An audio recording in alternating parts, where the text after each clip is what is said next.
then have some interaction with the coach and who the Jaguars. Starting from far right, we have Walter Moore, then we have Chris Nurse, we also have Ford, Lucy Shabazz, and Samuel Hall. So what we'll do is have some brief remarks, and then we'll interview questions. Starting from Mr. Shabazz. I begin, as always, in the name of God, most gracious, most merciful. Two, really, really important games for us against two opponents who are interesting from the standpoint Suriname being a team that borders our country and has had a great track record against us, but in the last 10 to 14 years we've gotten the edge on them. I think if the statisticians are right, we're leading them right now 4-3 in the last 14 years. And we're very focused on this game, and then we come back home to play Jamaica, which is also another very huge game for us against an opponent that has been on the world stage for so many years. They've been to the World Cup and they are the defending Caribbean champs in this competition. We have a squad that is motivated and excited, and always when you have challenges and you have the people involved who are motivated and united and excited, these challenges go away. And so we're very focused on going to Suriname and trying to get the result. Of course, we know it's not going to be a walk in the park because it's very difficult to play Suriname in Suriname. The way the tournament is structured, though, that there are no drawn matches. So, there's no room for negative play. We've got to go and strive to get the result if we want to advance in this tournament. And I think that is the commitment from the entire group, and we're ready to walk the talk. Thank you very much, Mr. Shabazz. So now we'll have the comments from the players, and then we'll have the president. Well, just to follow up on what Coach Shabazz said, being in town, the players are very focused and eager to go out there and play. Some of the new players came in and fit in well, and they're just awaiting their chance to go out there and represent Guyana. Myself, along with Norris and Cox, been trying to motivate them and keep the eyes on the prize. And for me, I'm excited to put on the Golden Jaguar color again and go out there and represent. The same thing as what Paul said. We have a new blend of players. Sounds a lot of faces in the team that we've never been seen here in Ghana before, or seen on the international stage. But they've increased the quality in the team, and they brought a lot of enthusiasm and energy and professionalism to the camp. So, it's going to be a good, organised, disciplined performance from Ghana. And if we're critical in taking our chances in front of goal in Suriname, then I'm positive that we'll get the win. When we come home against Jamaica, obviously it's going to be a different game. We can't prepare for the same games in the same way because it's two different opponents, and Jamaica are probably one of the biggest opponents that we'll face in the CONCACAF region alongside Mexico and the United States.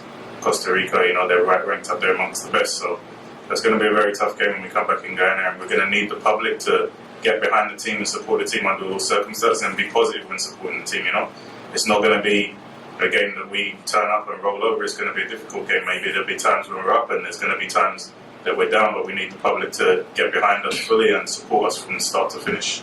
And that begins now when we leave this afternoon to leave for Suriname.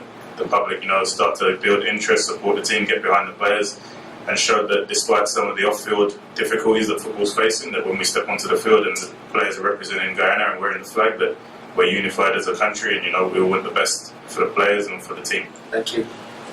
Again, I'd just like to echo what Walter and Chris Nurse has just said. I don't think there's much more I can expand on that, but I would say that we're not going to underestimate any of our opponents. I do feel both games are going to be a challenge, but the boys are focused already. Training has gone well. We've had 4 sessions, which have gone really well. Organisation of the team looks good, so we just have to take that into the match now. And as Skipper just said, we have to be focused, and we just want the whole country to get behind us now. So we've got a mission at hand. It's time to get down to business. Simple as that. Thank you Okay, we will have Mr. Ford. Good morning, members of the media, players, and coach. A couple of quick comments I want to make this morning. I was speaking to Chris last night, and he said something to me that caused me to think a lot of.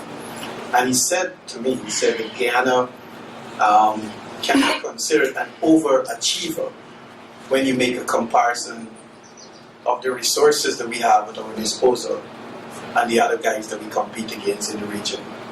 And I think the two games and the two opponents that we're going to be facing on the 8th and on the 11th couldn't be a clearer example of that. The level of investment that goes into Jamaica football and also Suriname football is by far greater than we are able to do in Guyana at this moment. But what encourages me each day is the spirit and the drive that comes from the coaching staff and the team. I have seen time and time again where they're able to look beyond the challenges that we have to confront almost on a daily basis. And they've demonstrated their willingness to commit and focus on the prize, as Walter rightfully said. So I have absolutely no difficulty expressing confidence that these guys are going to get the job done. But what is also very important, like Chris said, is that the Guyanese public need to get really there. This is not the time for us to dial in on what should have happened and what may not have happened. This is the time for us to focus on the task at hand, which is going out there and get the job done. I said last night when I spoke to the team is that Suriname is not going to be willing to give anything to Guyana, and so will Jamaica. We have to go out there and take it. And by saying that, I mean take every chance and every opportunity that falls to our feet. I am very proud that these guys have gotten us this far. So over the past couple of games in the tournament, and the executive committee will continue to do everything within its power and within its means to develop, promote, and build our national men's program. Coach Shabazz has done a tremendous job, Coach, with your team under not the best circumstances, but we are indeed very proud of what you've been able to do so far. And I need Guyana to hear that, to know that. So guys, good luck. We're with you. I can't be there because we have to get things ready for the 11th. So I'll be here working just as hard as you will be on the field for the 90 minutes. And just know that my praise and my thoughts will be with you throughout that battle that you wage courageously as always. Thank you very much. Thank you, Mr. Ford. And I just would like to mention that we have two sponsors for this match. We have Impressions, as well as Anson McCall and another Star brand. And so you're free to have a word with them when we're done as well. So we'll into your questions. Coach, tell me a bit about the composition of the squad. It's a bit different from the one used against Curacao and the team that we were beaten, Virgin Islands. Just touch on how comfortable are you with the squad selected, and expand a bit on your new addition to the team.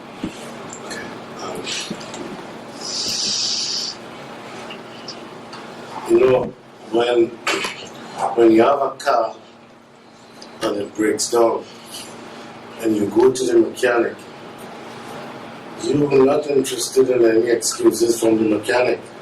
You want your car because this is a mechanic and a mechanic fix cars. And in coaching, we come to understand that challenges will always be there. And the fact that we take the job means we must rise to the challenge. And the opportunity presented to us by these challenges that we faced unearthed some new players for Guyana. So it's a good situation because we had problems with goalkeeping, and we found a goalkeeper, 6'5", Kai Mackenzie Lyle, playing in the second division in England, in League 2 for Barnet, you know. And then we had a player that Chris brought to the program, Nick Millington. He went high school with a Guyanese player. They were best friends, and neither of them knew they were Guyanese until football came into the picture. And this shows how football can connect us. So we have Warren Crayville, who plays with the Philadelphia Union in the MLS. He's made himself available. And we have a kid, Cash London, who came here on his own on a trial some months ago. And another boy who was born in Burbisi actually played with Rosignol, Andrew Nesta. He goes to St. Francis College in the US. And Anani Mohammed, a good reflection of unity. Because when I heard the name Anani Mohammed, I did not expect to see that face. And it, the five of them coming in and the return of Jake Newton to rally to the call has given us the opportunity to get players in who are actually playing, which is important. Because training for a game is one thing, but when you have only 5 days, because in the modern football, FIFA only allows you 5 days. Okay? And when you only have 5 days, you want players who are match ready. And these guys responded to the call and they have meshed well with the present crew. Of course, we have these 3 players, Walter, Chris, and Sammy, who has the experience. So we have a team that is hungry, instinctively, because the new players want to impress, they want to show their worth.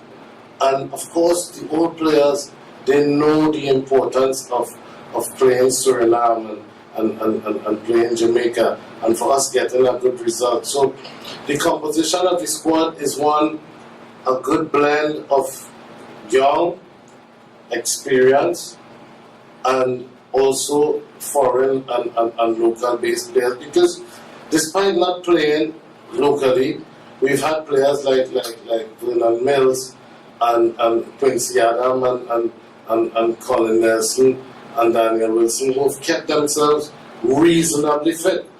And this is an example also for the players locally, again, that we don't make excuses that there's no football so we don't stay fit. So they've done well enough to find a spot. Also, we chose to go with the old elder, we call him, the veteran Anthony Howe Abrams, at 37 years. How is this possible? Because Howe is still relatively fit, but Suriname is a regular stomping ground for him. He's played many seasons in Suriname. He scored many goals in Suriname, and he has a good record against them. So, he may be considered the surprise pick in the package. But all in all, we felt that we went with a squad that is as active as possible at this point in time. So you should ask me all the questions you need to ask me, but they might move. Shabazz, I would like to ask you, with the selection of the squad and what you just said and so on, what you think, in probably one sentence, will give Guyana that competitive edge against Suriname, which you mentioned is a difficult team, which we've played against, with of course a defense. Well, I think there's a desire. There's a desire in the unit. We have no problems. It's a long time. In fact, I started to wonder about the gender of the team, because I know when men get together, they have problems. But I had no problems in this team. Nobody growls in. Everything just, I want to know. I started to look at the men and all, examine them. But, everything's straight. Everybody come up, you know what I mean? Only we like the corners here, Sammy like the corner here, right through and have it proper. But, the enthusiasm. When you look at Chris, who got a suspected fractured wrist in his last game, and still make the journey to make himself fit. You look at Sam Cox, who lost his job in his last club for choosing to play for Guyana against Curacao because his club was in relegation zone and they felt it a little bit insensitive of him to leave to go to play for Guyana. And, they put out a bad report on him in England and he stood to that and he's here. And Walter, who his squad is on, his club is on the verge of making history. What, 9 straight wins? Yeah. You know, and again to go into the Europa League and leaving that to answer the call. I mean, the bonuses he would leave, we would not be able to compensate him. So when you get that type of commitment and enthusiasm, you know that the game means something to us. And what we're saying, and what the president is saying also, is that it's not a team. You ask about what I think could get us the edge. It's not a team that will advance to the Gold Cup. It's a country. And this, we sometimes don't understand in the Caribbean, that this is a country that will advance to the Gold Cup, not a team. So how does the fans and the corporate Guyana and the government of Guyana get to advance with this team? They look at what they can do. You know, it's very simple. What can the fans do? The fans who can travel to Suriname, they come. The fans who can't travel, they keep a good vibes, a good spirit. What is this spirit? This is the spirit that we felt when the last over was to be bowled and Braffett was batting for the West Indies. Well, you remember that spirit? I actually media now, you remember that spirit? Yes, cool. Yes, I remember that spirit. That is the spirit that we're talking about, that the fans now must send to the team. You know, that feeling of desire, it will come. So if you can't come, you send a good vibes and make a good prayer for the team. But then when come Jamaica, you know, we make it our business to be present, because the people, we were in a similar situation when we played Trinidad. We did not have resources, we did not have this, we did not have that. The country was then in the middle of an election. Nobody was considering football. Football then was in a mess.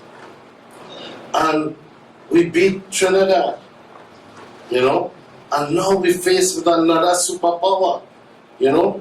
If David didn't slew Goliath, I wouldn't even come to this press conference.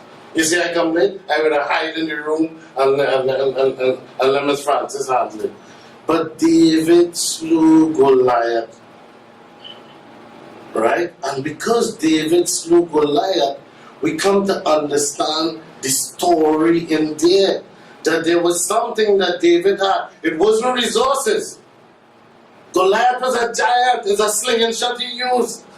So it wasn't resources. So for us going up against Goliath, we can't say after David do what he did, well, we ain't had no resources, boy, we ain't play no game, we ain't do this, we ain't do that. No, we can't use resources. What did David have? Okay, that make him feel that he could compete against Goliath. And this is the faith. Okay, because the story deeper, you know, David, brother, and where you going? Get away, go on, you know, where you. And just like some of the fans, we're not going there, they didn't even do nothing, they play no game, they league and play, where they going to Suriname to embarrass me? Just like David, brother. And David saying, listen, I have this. And we saying to you, we don't know the secrets of the unseen. Okay? But we want this. We want this, and we're going to make every effort to get it done. And we draw real inspiration from the fact that David slew Goliath. Alright, Coach. The last time I was in this, off the CFP, the last time I was in this room, ironically, was to announce when you were departing from Guyana's football. Inshallah, that when we qualify for CONCACAF or whatever, could you state your future with Guyana's football? And I would direct the same question to the GFF president. Could you state what is the federation's plans for the national team and Mr. Shabazz after the end of the CFU/CONCACAF campaign? So me and that first. You first, and then you could shift the mic to you. I realize you can only like that. We have to sit down. You know, the federation and myself, we have to sit down and discuss, you know, with the future, because, you know, we at a time in Guyana football where it's been through a lot. You know, we had and I say this in all seriousness, we had the turbulent period when FIFA had to come in, and then we had the normalization committee, and then we had now the elections, and we had our first Congress, and the problems are minimizing, but always, there are people in world football who feel that football must remain a controversy. And, I think it's important for me to sit with the executive and see, what they, would like to do in the future and what I would like to do. Because, I normally am somebody who goes where fires are blazing, and I try to out the fires in Caribbean football. I think the situation in Ghana is stabilizing. We still have a few, hiccups here and there, but I'm satisfied that now that I've been here for 10 years, I've given, in that 10 years over 3 periods, right? And I've given a lot of time, and maybe I want to talk with the Federation to see how, I can ease out of this situation and get a little rest, but we still have to discuss it. But most importantly, I will not, let this be the issue now, because we want to really, really do to Jamaica and Suriname what we did to Trinidad and Tobago. It's really, these 2 games are really of utmost importance to us. And I don't want to cloud it with anything that we've not discussed with the Federation just yet. Still being safe. But would you like to? Yeah, go ahead. Well, continuous. We have a saying on the team, Jaguars for life. I started to write a book. I have 2 more chapters. You will see. It's called Jaguar for life, and it says about my time in this country. I see myself as Guyanese, and I can say that in Trinidad. I can say that just last week I was nearly arrested in immigration because I was on a flight with some Guyanese people. Let me just digress. And then when we came out to flight and go to the immigration, they tell them, go and sit down there. And I saw some people of another ethnicity come and they go, I said, so what happened to the Guyanese? And they said, that is not your business. I said, that is my business. I'm the national coach of Ghana. They say, use a Trinidad there, go your way. I said, I'm not going my way. I want to know what happened to them. And it had a little thing, and eventually, no problem. So, for me, football is not the only way for me. I am Guyana, and I am now part of Guyana, and Guyana is a part of me. So, it's again, I would sit down with the Federation and we discuss. I mean, you're running ahead. Anything is this. We have a game, we studying the game, or you're running that. No, I'm studying the game, but I'm also studying the future of the national team. I mean, the game comes and goes, but national program still remains. Okay, so that Coach Abbas and I have been working fairly closely for the past 10 months, and I'll say this. I have had a very fruitful and rewarding relationship with Coach Abbas. I found him to be an exceptional professional that is focused on the task at hand. And I'm confident that any changes that he wants to pursue with regards to his own career, with regards to his plans for the future, will be handled in the most professional manner. So if at the conclusion of the qualification for the Gold Cup, which we will, the coach seeks an audience with the executive committee to discuss his future, we'll be more than willing to have that in a very spirited way, very professional way, and we will ensure that at the end of the day, the interests of the federation, the interests of the players, the interests of the team, and the interests of the coach is considered above all. So that's my comments on this. Would you like to see a continuity in Mr. Shabazzi's program with the national team? I don't think that's a discussion that we need to have now. The coach has said to you all that he is going to be having conversations with the federation. I said already that we are very proud of the work the coach has done and continue to do. I think it would be a bit premature to make any pronouncements since we're talking about the future. We will have those discussions, and whatever is done is going to be done transparently, the public will know, and professionally. Is there any question? All right, thank you guys. John Henry, from Anson McCall, the brand coordinator. And then we have impressions represented by Anthony. So we'd like to have them give their comments. Style has been behind football for years. We're part of the Elite League and all the other small leagues that we have going on throughout Guyana. For this tournament, for this game versus Jamaica, the locally played game, we are going to commit to bringing on the fans, as the team said they will need the support. From our end, we can't play the game for the guys, so what we will do is try to use our marketing and our reach to all the consumers to bring that support that the team is looking for. So we'll be supporting and all the endeavors pre-game to get the fans to come out via social media, whatever it is, to get that support for the team. And that would be our contribution behind the scenes for the game. Thank you, Lulu. As a corporate sponsor for the game, Impressions recognizes the importance of the Golden Cup. We will be utilizing our resources to the fullest capacity in terms of branding. So far, we set up billboards countrywide, well, in Georgetown, and we have plans in setting up countrywide to ensure everybody sees the game and the timing and schedule and stuff like that. So it's basically marketing and advertising on our end and ensuring that the Lenore Stadium is full to capacity through our branding methods. All right, thank you guys.